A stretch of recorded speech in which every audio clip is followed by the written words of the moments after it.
بنی اسرائیل کی ایک عورت حضرت موسیٰ علیہ السلام کی خدمت میں حاضر ہو کر عرض کرتی ہے، اے اللہ کے نبی، مجھ سے بہت بڑا گناہ سرزد ہو گیا ہے اور میں نے اللہ جل وعلا کی بارگاہ میں توبہ بھی کر لی ہے، آپ دعا کیجئے کہ اللہ جل وعلا میری توبہ قبول فرما لے۔ حضرت موسیٰ علیہ السلام نے فرمایا، تیرا گناہ کیا ہے؟ اس نے عرض کیا، اے اللہ کے نبی، مجھ سے زنا سرزد ہوا ہے جس سے میرے ہاں بچہ پیدا ہوا اور میں نے اس بچے کو بھی قتل کر دیا۔ حضرت موسیٰ علیہ السلام نے ارشاد فرمایا، اے فاسقہ فاجرہ عورت، یہاں سے چلی جا، کہیں تیری نحوست کی وجہ سے آسمان سے آگ نازل ہو کر لوگوں کو جلا نہ دے۔ محترم احبہ، وہ عورت وہاں سے پریشان ہو کر چلی جاتی ہے۔ اتنے میں حضرت جبریل امین نازل ہوتے ہیں اور فرماتے ہیں، اے موسیٰ علیہ السلام، اللہ جل وعلا ارشاد فرماتا ہے کہ توبہ کرنے والی اس عورت کو آپ نے واپس کیوں بھیج دیا؟ کیا آپ نے اس سے زیادہ برائی والا کوئی نہیں دیکھا؟ حضرت موسیٰ علیہ السلام نے ارشاد فرمایا، اے جبریل، اس سے زیادہ شر والا کون ہو سکتا ہے؟ یعنی زنا بھی کیا اور بچے کو قتل بھی کر دیا، اس سے بڑا گنہگار کون ہو سکتا ہے؟ حضرت جبریل امین نے فرمایا، اے موسیٰ، اس زنا کرنے والی عورت اور چھوٹے بچے کو قتل کرنے والی عورت سے بھی بڑا گنہگار وہ شخص ہے جو جان بوجھ کر نماز چھوڑتا ہے۔ اللہ اکبر۔ محترم احبہ، امام محمد بن احمد ذہبی علیہ رحمہ، جن کا انتقال 748 ہجری میں ہوا، انہوں نے اس روایت کو اپنی کتاب القبائر میں نقل کیا ہے۔ میرے دوست، میرے بھائی، غور کرنا اس بات پر، تو جو غصے میں آ کر اکثر کہہ دیا کرتا ہے کہ جانے یہ مصیبتیں کیوں آ جاتی ہیں، یہ تکلیفیں کیوں آتی ہیں، یہ پریشانیاں مجھ پر کیوں آتی ہیں؟ بھائی آخر میں نے گناہ ہی کون سا کیا ہے؟ میں نے کسی پر ظلم نہیں کیا، کسی کا حق نہیں مارا، کون سا قتل کیا ہے میں نے، کون سا زنا کیا ہے میں نے؟ ارے نادان، تیری فجر قضا ہو گئی اور تو کہتا ہے تو نے کون سا جرم کیا ہے؟ تو نے غفلت کی وجہ سے عشاء کی نماز قضا کر دی اور پھر بھی کہتا ہے یار میں نے گناہ کون سا کیا، یہ تکلیفیں کیوں آتی ہیں، یہ مصیبتیں کیوں آتی ہیں؟ تیرا اللہ ارشاد فرما رہا ہے، اے موسیٰ، زنا کرنے والی عورت اور ایک چھوٹے بچے کو قتل کرنے والی عورت سے بڑا گنہگار آپ نے نہیں دیکھا؟ پھر اللہ جبریل امین کے ذریعے یہ پیغام موسیٰ علیہ السلام تک پہنچاتا ہے کہ اے موسیٰ، جو جان بوجھ کر ایک نماز بھی چھوڑتا ہے وہ زنا کرنے والی سے بھی بڑا گنہگار ہے اور قتل کرنے والے سے بھی بڑا گنہگار ہے۔ امام راضی علیہ رحمہ نے میرے آقا صلی اللہ علیہ وآلہ وسلم کے دور کی ایک عورت کا بھی ایسا ہی واقعہ نقل فرمایا ہے۔ اس سے بھی یہی جرم ہوا تھا، زنا کا ارتکاب ہو گیا تھا، اس کا خامند کہیں باہر گیا ہوا تھا، اس نے زنا کیا اور جو بچہ پیدا ہوا اس بچے کو قتل کر دیا۔ نبی کریم صلی اللہ علیہ وسلم کی بارگاہ میں حاضر ہو کر عرض کرتی ہے، یا رسول اللہ صلی اللہ علیہ وسلم، اس گناہ کا کفارہ کیا ہے؟ نبی کریم صلی اللہ علیہ وسلم نے ارشاد فرمایا، چونکہ تو شادی شدہ ہے اور تو نے زنا کا ارتکاب کیا ہے، اس کی سزا رجم ہے، اور قتل کی سزا، اس بچے کے قتل کی سزا قتل ہے۔ اور دیگر دنیاوی اور اخروی سزائیں بیان کرنے کے بعد میرے آقا صلی اللہ علیہ وآلہ وسلم نے ایک بڑا ہی اہم جملہ ارشاد فرمایا۔ نبی کریم صلی اللہ علیہ وآلہ وسلم نے ارشاد فرمایا کہ تو جس پریشانی کی حالت میں گھبرائی ہوئی آئی تھی، میں نے تو سمجھا تھا کہ تیری نماز عصر قضا ہو گئی ہے۔ اللہ اکبر، اللہ اکبر، یعنی ایک نماز عصر کا قضا ہو جانا قتل و زنا سے بھی بڑا جرم ہے۔ یہ میرے آقا صلی اللہ علیہ وآلہ وسلم کی اس حدیث کا مفہوم ہے، اور یہ جرم اس کا ہے جس کی ایک نماز قضا ہو گئی، جس نے ایک مرتبہ حی علی الصلاۃ کے بلاوے کو نظر انداز کیا، یہ اس کا جرم ہے۔ محترم احبہ، غور کیجئے گا، شیطان کا جرم کیا تھا؟ شیطان نے سجدے سے انکار کیا تھا، اس نے ایک مرتبہ ایک سجدے سے انکار کیا اور مردود بارگاہ ہو گیا۔ شیطان نے کوئی قتل نہیں کیا تھا، شیطان نے کوئی زنا نہیں کیا تھا، کوئی چوری اور ڈکیتی نہیں کی تھی۔ شیطان کا جرم کیا تھا؟ شیطان کا جرم یہی تھا، اللہ جل وعلا نے سجدے کا حکم ارشاد فرمایا، اس نے ایک مرتبہ انکار کیا، ہمیشہ ہمیشہ کے لیے مردود بارگاہ ہو گیا۔ اور یہاں ایک مسلمان کو بار بار سجدوں کے لیے بلایا جاتا ہے، 5 مرتبہ حی علی الصلاۃ، حی علی الفلاح کے ذریعے اللہ جل وعلا کی طرف سے حکم دیا جا رہا ہے، لیکن اسے اللہ جل وعلا کے حکم کی پرواہ ہی نہیں۔ محترم احبہ، ایسے بے نمازی کو حدیث مصطفیٰ صلی اللہ علیہ وسلم کی روشنی میں آخرت میں قیامت کے روز فرعون کی صفوں میں اٹھایا جائے گا، حامان کے ساتھ اٹھایا جائے گا، قارون کے ساتھ اٹھایا جائے گا، ابی بن خلف جیسے اللہ جل وعلا کے دشمنوں کی صف میں وہ اپنے آپ کو پائے گا۔ اس سے بڑھ کر ذلت اور رسوائی کی بات کیا ہو سکتی ہے کہ انسان خود کو مسلمان کہہ رہا ہے اور آخرت میں جب اٹھایا جاتا ہے تو اپنے آپ کو اللہ کے دشمنوں کی صفوں میں پاتا ہے۔ اس سے بڑھ کر رسوائی کیا ہے؟ اللہ جل وعلا ہمیں نمازوں میں استقامت عطا فرمائے، اور روز محشر قیامت کے روز اللہ جل وعلا ہمیں اپنے سامنے اور اپنی مخلوق کے سامنے اس ذلت اور رسوائی سے محفوظ رکھے کہ ہمیں اللہ جل وعلا کے دشمنوں کی صفوں میں اٹھایا جائے۔ اور پھر ہمارے کچھ نادان بھائی کہہ دیتے ہیں کہ بھائی ایسا بھی تو نہیں ہے کہ ہم بے نمازی ہیں، بس کام کاج کی وجہ سے کچھ نمازیں رہ جاتی ہیں۔ کوئی کہتا ہے کہ بھائی میں 4 پڑھ لیتا ہوں، بس فجر قضا ہو جاتی ہے۔ کوئی کہتا ہے کہ بھائی رات تھکا ہوا اگر آتا ہوں تو بغیر عشاء ادا کیے سو جاتا ہوں، لیکن 4 نمازیں تو کہیں گئی ہی نہیں نا بھائی، 4 نمازیں تو پکی پڑھتا ہوں، میں کوئی بے نمازی نہیں ہوں اور پکا نمازی ہوں۔ اچھا 4 نہ صحیح، فجر اور عشاء کو چھوڑ کر 3 نمازیں تو عرصے سے بلا ناغہ پڑھ رہا ہوں بھائی، بڑا پکا نمازی ہوں، 3 نمازیں تو میری کبھی قضا ہی نہیں ہوتی۔ اور کوئی ظالم کہتا ہے کہ فجر پڑھ کر کام پر جاتا ہوں بھائی، لیکن کاروباری مصروفیات کی وجہ سے ظہر، عصر اور مغرب کو ان تینوں نمازوں کو عشاء کے ساتھ ملا کر قضا پڑھ لیتا ہوں۔ میں تو نمازی تو ہوں نا بھائی، مجھے بے نمازی تو نہ کہا جائے۔ ارے ظالم انسان، تو اپنے آپ کو نمازی کہتا ہے، 4 پڑھنے والا نمازی نہیں ہوتا، 3 پڑھنے والا نمازی نہیں ہوتا، تو اپنے آپ کو پکا نمازی کہتا ہے۔ میرے دوست، جو ایک نماز بھی بغیر عذر شرعی ترک کر دیتا ہے وہ بے نمازی ہے۔ جو نمازیں قضا کرنے کی عادت بنا لیتا ہے وہ نمازی نہیں ہوتا، وہ بے نمازی ہوتا ہے۔ اور ایسے بے نمازی کے لیے قرآن و سنت میں سخت عذاب بیان کیا گیا ہے۔ میرے نادان بھائی اور میری ناسمجھ بہن، یہ کاروباری مصروفیات اور گھریلو کام کاج یہ نماز ترک کرنے کے لیے کوئی عذر نہیں ہے۔ شریعت مطہرہ اس عذر کو قبول نہیں کرتی، یہ عذر شرعی نہیں ہے۔ کس قدر جہالت ہے کہ دنیاوی مصروفیات کی وجہ سے 3 یا 4 نمازیں پڑھنے والا بھی اس خوش فہمی میں رہتا ہے کہ بھائی میں بے نمازی تو نہیں ہوں، اور دن بھر کی نمازیں عشاء کی نماز کے ساتھ ملا کر پڑھنے والا بھی خود کو پکا نمازی سمجھ رہا ہوتا ہے۔ میرے بھائی، شریعت مطہرہ میں نمازی وہی ہے جس کی کوئی نماز بغیر عذر شرعی قضا نہیں ہوتی۔ 5 پڑھتا ہے، 4 نہیں پڑھتا، 3 نہیں پڑھتا، 5 نمازیں پڑھتا ہے، باقاعدگی سے پڑھتا ہے۔ اور ایسے پختہ نمازی کی اگر ایک نماز بھی فوت ہو جائے نا، تو نماز کا فوت ہو جانا اس کے لیے اس قدر تکلیف دہ ہوتا ہے جیسے گھر میں کوئی فرد فوت ہو گیا ہو۔ صحیح ابن حبان کی حدیث ہے، میرے آقا صلی اللہ علیہ وآلہ وسلم نے ارشاد فرمایا، من فاتته صلاة فكأنما وطر اهله وماله، جس کی ایک نماز بھی فوت ہو گئی وہ ایسا ہے کہ گویا اس کے گھر کے لوگ اور مال و دولت سب چھین لیے گئے ہوں۔ جو حقیقتاً نمازی ہوتا ہے، اگر اس کی ایک نماز بھی قضا ہو جائے نا، تو پھر وہ دن اس کی زندگی کا سب سے بڑا ٹریجڈی والا دن ہوتا ہے۔ اور قضا پڑھتے وقت بھی رنج و غم اور ندامت و شرمندگی میں اس کی آنکھوں سے اشکوں کی برسات جاری ہوتی ہے۔ اس کا چہرہ دیکھنے والا یہ سمجھتا ہے کہ آج اس کا کوئی اپنا فوت ہو گیا ہے، آج اس کا سب کچھ لٹ گیا، سب کچھ برباد ہو گیا، اس کا سارا مال چھین لیا گیا، ساری دولت چھین لے گی۔ اسے ایسا صدمہ پہنچتا ہے، اس کا غم، اس کی پریشانی اور اس کی ندامت و شرمندگی اس کے چہرے پر نظر آ رہی ہوتی ہے۔ یہ 3 یا 4 نمازیں پڑھنے والے یا آئے دن قضا پڑھ کر اپنے آپ کو نمازی سمجھنے والے میرے نادان دوست، غفلت کی اس نیند سے آج بیدار ہو جا۔ آج بیدار نہیں ہوگا تو کب ہوگا؟ سورہ مریم میں اللہ جل وعلا ارشاد فرماتا ہے، فَخَلَفَ مِن بَعْدِهِمْ خَلْفٌ أَضَاعُوا الصَّلَاةَ وَاتَّبَعُوا الشَّهَوَاتِ فَسَوْفَ يَلْقَوْنَ غَيًّا إِلَّا مَن تَابَ وَآمَنَ وَعَمِلَ صَالِحًا۔ اللہ جل وعلا نے ارشاد فرمایا، فَخَلَفَ مِن بَعْدِهِمْ خَلْفٌ، بس ان کے بعد کچھ ناخلف آئے جنہوں نے نماز کو ضائع کیا اور خواہشات کے پیچھے چلے۔ فَسَوْفَ يَلْقَوْنَ غَيًّا، پس ان قریب وہ جہنم کی گہری وادی میں جائیں گے۔ إِلَّا مَن تَابَ وَآمَنَ وَعَمِلَ صَالِحًا، مگر جو توبہ کرے اور ایمان لائے اور اچھے عمل کرے۔ حضرت عبداللہ ابن عباس رضی اللہ تعالیٰ عنہما فرماتے ہیں کہ اس آیہ مبارکہ میں نماز ضائع کرنے کا معنی یہ نہیں ہے کہ انہوں نے نماز بالکل چھوڑ دی، بلکہ اس کا معنی یہ ہے کہ نماز اپنے وقت پر ادا نہیں کی۔ یعنی وہ شخص جو اپنی نماز قضا کر دیتا تھا، جس کی نمازیں قضا ہو جاتی تھی، اسے نماز ضائع کرنے والا کہا گیا ہے۔ امام التابعین حضرت سعید بن مسیب رحمہ اللہ ارشاد فرماتے ہیں کہ اس کا مطلب یہ ہے کہ ابھی اس نے ظہر نہ پڑھی ہو اور عصر کا وقت ہو جائے، یعنی ایسا شخص جو نماز تو پڑھتا تھا لیکن غفلت کی وجہ سے اس کی نمازیں قضا ہو جاتی تھی، نماز میں سستی کرتا تھا، یہ عذاب اس کے لیے ہے۔ فرمایا جو شخص اس حالت میں فوت ہو جائے اور توبہ نہ کرے، یلقون غیا، اسے اللہ جل وعلا نے مقام غی سے ڈرایا ہے۔ اور مقام غی کیا ہے؟ یہ جہنم کی ایک نہایت گہری وادی ہے جس کا عذاب بہت شدید ہے۔ غور کریں میرے وہ بھائی، میری وہ بہنیں، میرے وہ بزرگ، میری وہ مائیں، میرے وہ دوست جو نماز میں سستی کرتے ہیں، کبھی وقت پر پڑھ لیتے ہیں، کبھی قضا ہو جاتی ہے اور پھر کہتے ہیں کہ ہم پکے نمازی ہیں۔ امام ابن حجر اور امام ذہبی نے کتاب الکبائر میں ایک واقعہ نقل فرمایا، ایک عورت کا انتقال ہو جاتا ہے اور اس کی تدفین کے بعد اللہ جل وعلا اس کے قبر کے عذاب کو اس کے بھائی پر منکشف کر دیتا ہے۔ اس کے بھائی کا کچھ سامان قبر میں رہ جاتا ہے۔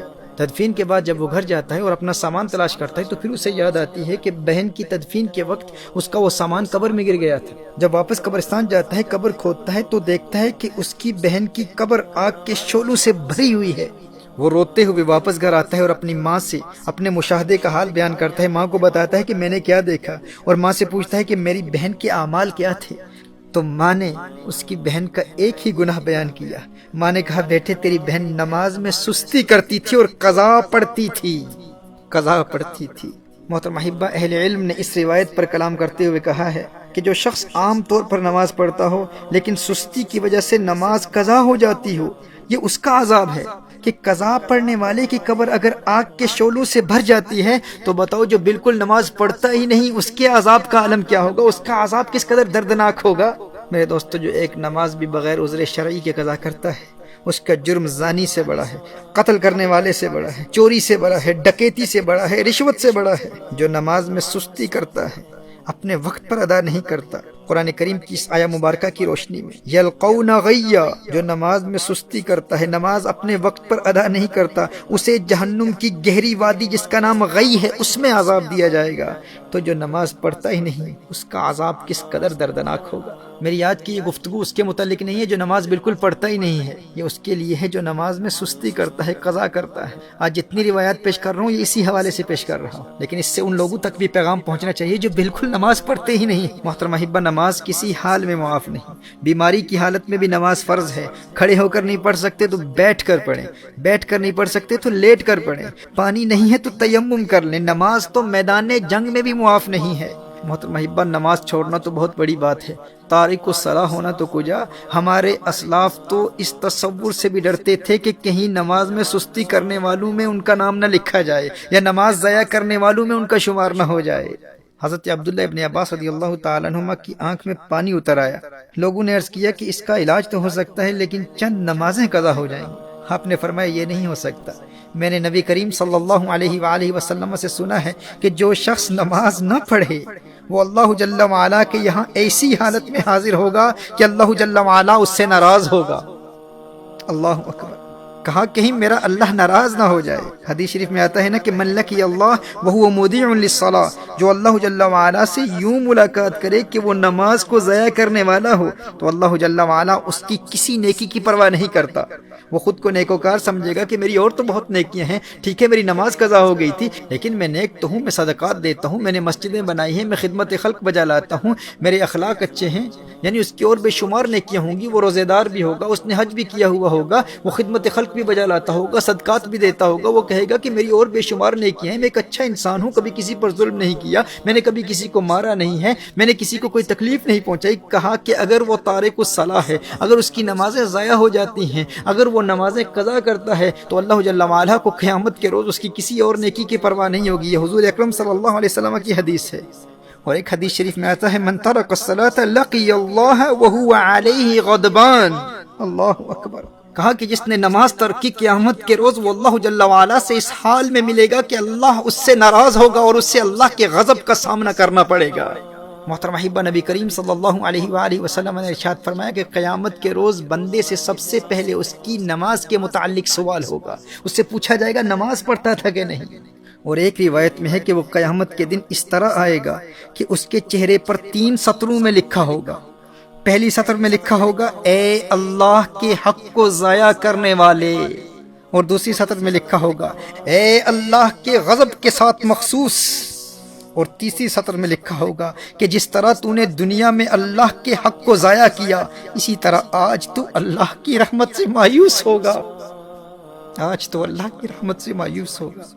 میں حضرت ابن عباس رضی اللہ تعالیٰ عنہما کے حوالے سے عرض کر رہا تھا کہ آنکھ میں پانی اتر آیا اور لوگوں نے عرض کیا کہ اس کا علاج یہ ہے کہ چند دنوں کی نمازیں قضا ہو جائیں گی۔ فرمایا یہ نہیں ہو سکتا، کیونکہ میں نے نبی کریم صلی اللہ علیہ وسلم سے سنا ہے کہ جو شخص نماز نہ پڑھے وہ اللہ جل وعلا کے یہاں ایسی حالت میں حاضر ہوگا کہ اللہ اس سے ناراض ہوگا۔ محترم احبہ، اگرچہ ان کے اس عذر کی وجہ سے نماز چھوڑنا ان کے لیے جائز تھا، وہ اس عذر کی وجہ سے ہرگز تارک الصلاۃ نہ ہوتے، لیکن انہیں اس بات کا خوف تھا کہ کہیں نماز ضائع کرنے والوں میں میرا شمار نہ ہو جائے۔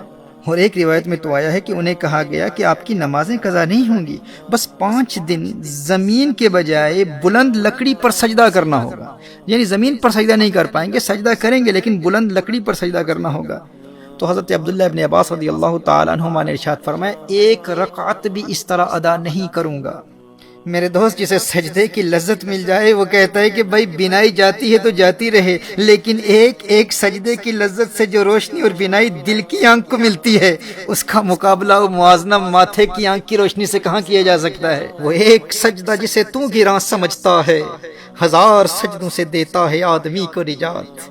وہ سجدہ روح زمیں جس سے کانپ جاتی تھی اسی کو آج ترستے ہیں منبر و محراب۔ ویسے تو مسجدوں میں ہزاروں سجدے کرنے والے ہوتے ہیں، لیکن جس سجدے کو آج منبر و محراب ترستے ہیں وہ سجدہ کون سا ہے؟ یہ وہ سجدہ ہے جو اس قدر انہماک قلب اور حضوری قلب سے ادا کیا جاتا ہے کہ بندے میں ایسی انقلابی روح پیدا کر دیتا ہے کہ بندہ در در کی ٹھوکریں کھانے سے ہمیشہ ہمیشہ کے لیے آزاد ہو جاتا ہے۔ در در دیے در در نالوں، در بن جا ایک دردا، چول کتا کیوں خویندائیں در بن وقتاں وردہ۔ جب وہ ایک در کا در بن جاتا ہے پھر اللہ جل وعلا اسے در در کی در در سے ہمیشہ ہمیشہ کے لیے آزاد کر دیتا ہے۔ جب وہ اللہ کی بارگاہ کا منگتا بن جاتا ہے پھر کسی اور کی بارگاہ میں جولی پھیلانے کی حاجت کبھی پیش نہیں آتی۔ در در دیے در در نالوں، در بن جا ایک دردا، چول کتا کیوں خویندائیں در بن وقتاں وردہ۔ وہی سجدہ ہے لائق اہتمام کہ ہو جس سے ہر سجدہ تجھ پہ حرام۔ وہی سجدہ ہے لائق اہتمام کہ ہو جس سے ہر سجدہ تجھ پہ حرام۔ حضرت سیدنا فاروق اعظم رضی اللہ تعالیٰ عنہ کی زندگی کے آخری ایام میں جب آپ پر حملہ کیا گیا تو ہر وقت جسم سے خون جاری رہتا، لیکن جب نماز کا وقت ہوتا اور انہیں بیدار کیا جاتا اس شدید بیماری اور کمزوری کی حالت میں، محترم احبہ غور کیجئے حضرت فاروق اعظم رضی اللہ تعالیٰ عنہ اس تکلیف میں کیا ارشاد فرماتے ہاں سنو سنو، جو نماز کو ضائع کرتا ہے اس کا اسلام میں کوئی حصہ نہیں ہے، اور اسی حالت میں پھر نماز ادا کرتے۔ آج ہمارے یہاں کوئی بیمار ہو جائے اور کوئی اللہ کا نیک بندہ اس بیمار شخص کو نماز کی تلقین کرے تو رشتہ دار اس کے دشمن ہو جاتے ہیں۔ بھائی اسے اس کی بیماری کا خیال نہیں، اسے اس کی تکلیف کا خیال نہیں، یہ اس حالت میں بھی اس کو نماز کی دعوت دے رہا ہے، اسے شرم نہیں آتی؟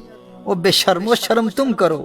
آج اگر کوئی اسے نماز کی تلقین کر رہا ہے، نماز کی دعوت دے رہا ہے، تو اگر وہ اس دنیا سے اس حالت میں چلا گیا تو شاید اس نماز کی برکت سے اس کی آخرت سنور جائے، شاید دل سے توبہ کرے اور اللہ جل وعلا ماضی کے اس کے تمام گناہوں کو معاف کر دے۔ یہ تو اس کی آخرت کی دائمی زندگی سنوارنے کے لیے اسے دین کی دعوت دے رہا ہے، تم اسے کہہ رہے ہو تم شرم کرو۔ یعنی جو دین کی دعوت دے رہا ہے، نماز کی دعوت دے رہا ہے، اس کی آخرت کو بچانے کے لیے بیچارے نے ڈرتے ہوئے کہہ دیا ہے تو تم اس کی قدر کرو، تم اس کا احترام کرو۔ بھائی وہ تمہارے بابے کی آخرت کو سنوارنے کے لیے اس کو دعوت دے رہا ہے۔ بھائی کسی بیمار کو نماز کے لیے بیدار کرنا دور حاضر میں تو بہت بڑی بات ہے۔ بیمار تو بیمار، آج ایک ماں اپنے 4 سال کے بچے کو صبح کے وقت اسکول کے لیے بیدار کرنے میں کوئی تکلیف محسوس نہیں کرتی، لیکن 15-16 سال کے بچے کو فجر کے وقت جگانے کے عمل کو شدت پسندی اور ظلم سے تعبیر کرتی ہے کہ یہ ظلم ہو رہا ہے۔ بھائی یہ تھکا ہوا ہے بیچارہ، اس کی عمر ہی کیا ہے، ابھی چھوٹا بچہ ہے، لیکن وہ 4-5 سال کے ننھے بچے کو اسکول کے لیے بیدار کرنے میں کوئی تکلیف محسوس نہیں کرتا، کوئی اسے ظلم نہیں کہتا، کوئی ماں یہ نہیں کہتی کہ اس پر ظلم ہو رہا ہے، یہ کم سن بچہ ہے، کم عمر بچہ ہے، اس کو اس وقت بیدار نہ کرو، اس کو اس وقت تکلیف کیوں دے رہے، کوئی نہیں کہتا۔ 4-5 سال کے ننھے بچے کا دنیاوی مستقبل سنوارنے کے لیے اسے ہر تکلیف برداشت کرنے کی تربیت دی جاتی ہے، بلکہ باپ ماں سے ناراض ہو جاتا ہے کہ تو نے اسے اسکول کے لیے کیوں نہیں جگایا، لیکن 15 سال کے بچے کے دونوں جہانوں کے مستقبل کو برباد کرتے ہوئے کسی کو شرم نہیں آتی۔ اپنی ہی اولاد کو جہنم کی آگ میں جلنے سے بچانے کی نہ باپ کو پرواہ ہوتی ہے نہ ماں کو پرواہ ہوتی ہے، لیکن میرے دوستو پتہ اس وقت چلے گا جب قیامت کے روز یہی اولاد اپنے والدین کو گریبان سے پکڑ کر جہنم کی آگ میں دھکیل رہی ہوگی کہ ہماری آج کی بربادی کا سبب تم ہو، تم نے ہمیں اس مختصر زندگی کی کیریئر پلاننگ تو سکھا دی، لیکن تم نے ہمیں کبھی یہ نہیں بتایا تھا کہ فجر قضا ہو گئی تو لاکھوں برس جہنم کی آگ میں جلنا ہوگا۔ اس وقت بیٹا کہے گا کہ میں 5 سال کا تھا اور نرم بستر سے بیدار ہو جاتا تھا، کیونکہ تم نے مجھے پٹی ہی یہی پڑھائی تھی کہ اگر اسکول نہ گیا تو تمہارا کیریئر برباد ہو جائے گا، لوگوں کو کیا منہ دکھاؤ گے، تیری ناکامی پر لوگ ہنسیں گے، بڑے ہو کر ذلت و رسوائی کا سامنا کرنا پڑے گا، زمانے کے تانوں اور غربت اور بھوک اور پیاس کو کیسے برداشت کرو گے۔ ہے میری ماں، ہے میرے ابو جی، تم نے پیٹ کی عارضی آگ سے تو ڈرایا تھا، لیکن افسوس کہ اس دن کی آگ کے بارے میں تم نے ہمیں کبھی کچھ بتایا ہی نہیں۔ آج تمہاری وجہ سے میں جہنم میں جا رہا ہوں، جانے کتنے برس جہنم کی آگ میں جلوں گا، اور سب سے بڑی محرومی تو یہ ہے کہ میں خود کو نیک سمجھتا تھا، لیکن آج میرے ماتھے پر لکھا ہوا ہے کہ میں اللہ کے حق کو ضائع کرنے والا ہوں، میں اللہ کے غضب اور ناراضگی کے ساتھ مخصوص ہوں، اور آج تیرا بیٹا اللہ جل وعلا کی رحمت سے مایوس ہے۔ اے میرے والدین، آج آپ کی وجہ سے میں فرعون، حامان، قارون اور ابی بن خلف جیسے اللہ کے دشمنوں کی صفوں میں کھڑا ہوں۔ کیوں؟ آخر کیوں؟ یہ ظلم مجھ پر کیوں کیا؟ آج اللہ کی ساری مخلوق میری پیشانی پر لکھی ہوئی ان عبارتوں کو پڑھ رہی ہے۔ ابو جی دنیا کی نظروں اور دنیا کے تانوں سے تو ڈراتے تھے، لیکن اس دن کی رسوائی کا ذکر بھی نہیں کیا، مجھے کبھی بتایا ہی نہیں کہ یہ دن بھی آنے والا ہے۔ کاش کہ تم نے مجھے جگایا ہوتا، کاش کہ تم نے مجھے نماز کی اہمیت بتائی ہوتی۔ تمہیں فجر کے وقت میرے آرام کا بہت خیال تھا، اور پورا دن جب سکول میں گزار کر میں گھر واپس آتا تو ہوم ورک کے بارے میں بات کرتے، ہوم ورک کیا ہے یا نہیں، ٹیوشن پر بھیجنے کا اہتمام بھی کیا جاتا، اور جب میں ٹیوشن سے واپس آتا تو فوراً کہا جاتا اب آرام سے سو جاؤ کیونکہ ارلی مارننگ جاگنا ہے۔ عشاء کی نماز کے بارے میں مجھے کبھی تم نے بتایا ہی نہیں کہ عشاء بھی پڑھنی ہے۔ فجر کے وقت جگانے کا اہتمام کبھی تم نے کیا ہی نہیں کیونکہ تمہیں میرے آرام کا بہت خیال تھا نا۔ ارے جب 5 سال کا تھا تو دنیا کی ناکامی کے ڈر سے سکول کے لیے بیدار ہو جاتا تھا، تو 14 سال کی عمر میں آخرت کے عذاب سے بچنے کے لیے میں کیوں نہ بیدار ہوتا۔ کاش کہ تم نے مجھے جگایا ہوتا، کاش کہ تم نے مجھے نماز کی اہمیت بتائی ہوتی۔ میرے بھائیو، اپنا اور اپنی اولاد کا دنیاوی اور اخروی مستقبل سنوارنے کے لیے آج بیدار ہو جاؤ۔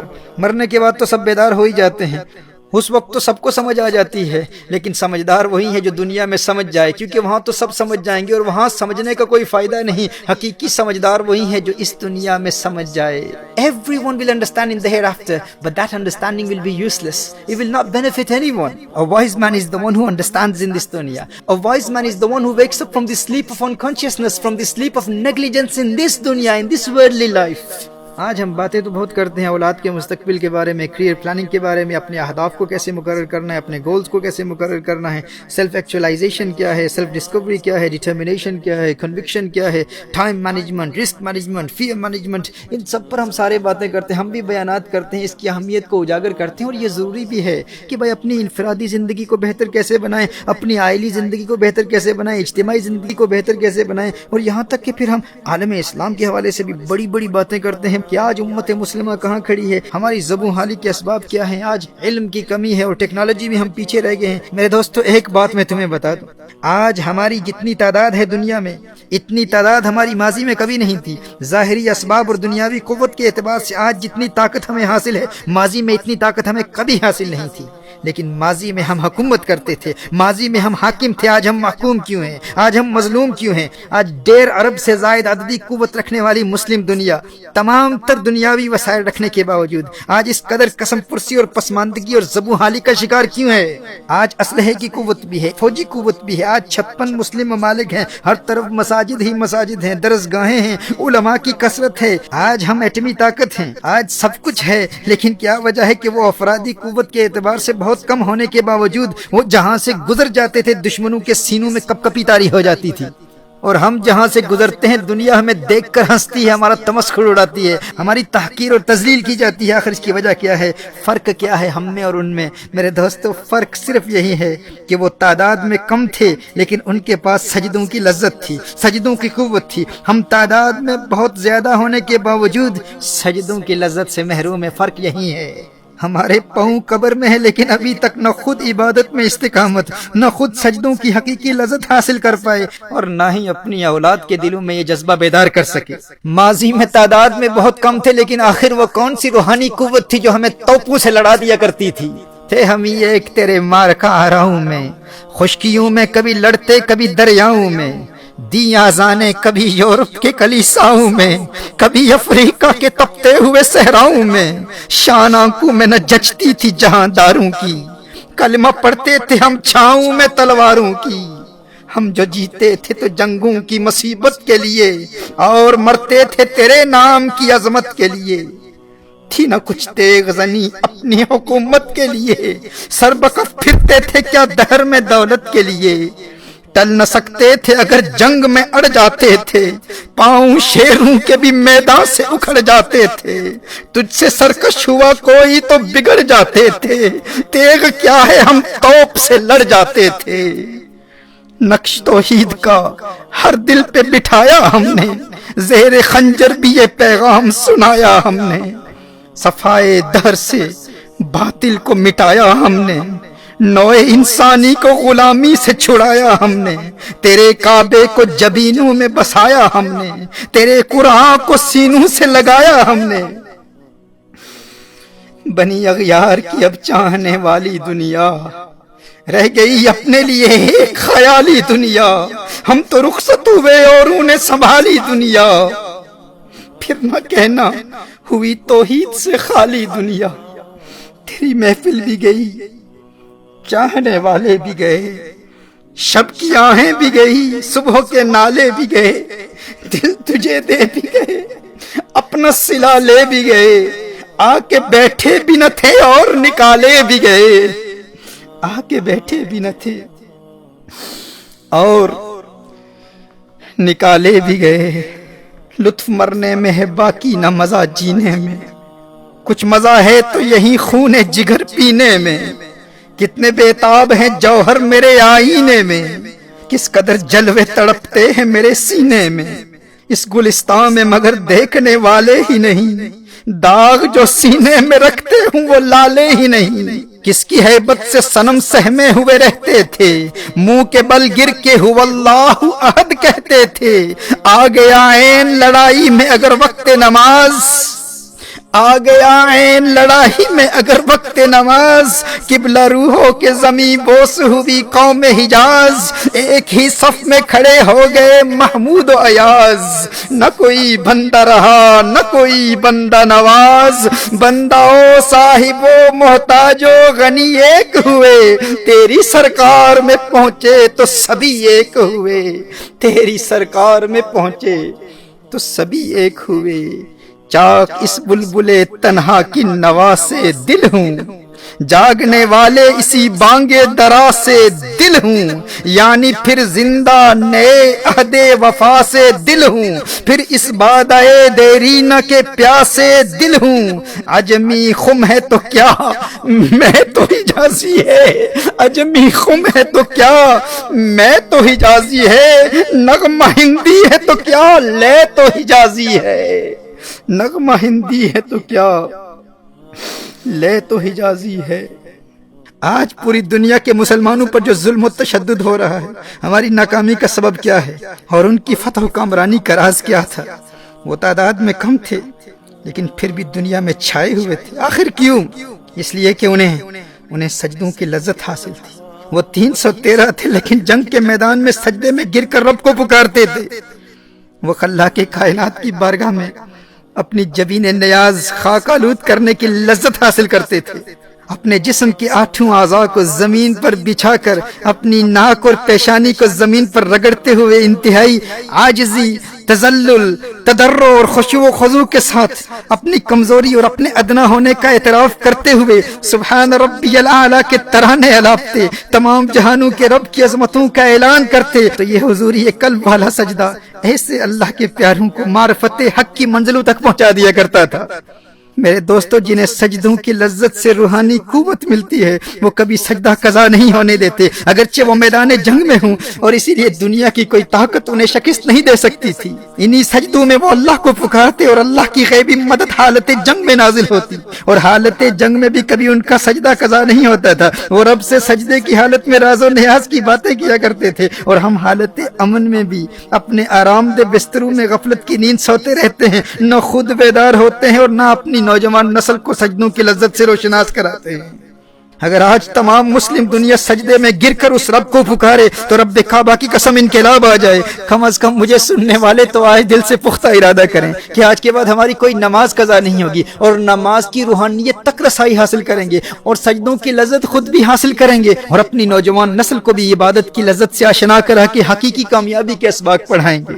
اب دنیا کی کوئی طاقت ہمیں ہماری نماز سے محروم نہیں رکھ سکتی۔ اب 3 نمازیں پڑھنے والے نہیں، 4 نمازیں پڑھنے والے نہیں، پورے دن کی نمازیں عشاء کے ساتھ ملا کر قضا پڑھنے والے نہیں بنیں گے۔ ہم ہر نماز اس کے وقت پر ادا کریں گے، اور سجدوں کی ان روحانی فورسز کے ذریعے اپنے ان اسلاف کے نقش قدم پر چلیں گے جن کے متعلق علامہ اقبال علیہ رحمہ نے فرمایا، آ گیا عین لڑائی میں اگر وقت نماز، قبلہ روح ہو کے زمیں بوس ہوئی قوم حجاز، ایک ہی صف میں کھڑے ہو گئے محمود و ایاز، نہ کوئی بندہ رہا نہ کوئی بندہ نواز، بندہ و صاحب و محتاج و غنی ایک ہوئے، تیری سرکار میں پہنچے تو سبھی ایک ہوئے۔